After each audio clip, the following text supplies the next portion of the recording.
పార్వతీ పరమేశ్వర్లకి ఒక కుమార్తె ఉంది మీకు తెలుసా? అది తెలుసుకుందాము. పార్వతీ పరమేశ్వర్లు ఒకసారి వనవిహారానికి వెళ్తూ ఒక కల్పవృక్షం కింద కూర్చుని ఉన్నారు. అప్పుడు పరమశివుడు చాలా ఆనందంగా పార్వతి ఈ కల్పవృక్షము ఏమి అడిగినా తీరుస్తుంది. ఏదైనా అడుగు కల్పవృక్షాన్ని అంటే స్వామి నాకు కార్తికేయుడు, వినాయకుడు ఉన్నారు. వాళ్ళు పెరిగి పెద్దయి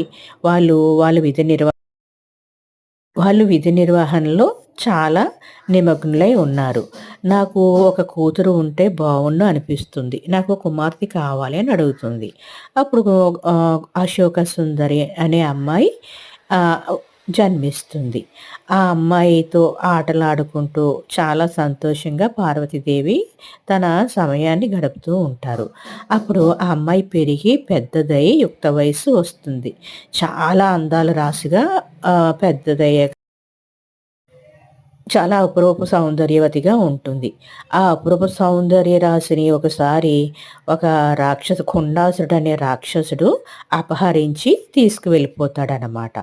అప్పుడు అమిషమంతుడనే ఒక మహారాజు వెళ్ళి ఆ రాక్షసుని వధించి ఆ అమ్మాయిని కాపాడి అప్పుడు ఆ అమ్మాయి ఇష్ట ప్రకారం ఆ అమ్మాయిని వివాహం చేసుకుంటాడు.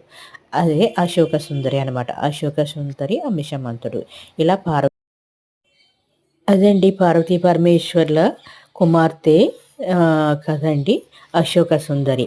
కార్తికేయుడు, వినాయకుడు, అశోక సుందరి, పార్వతీ పరమేశ్వర్ల సంతానం అన్నమాట.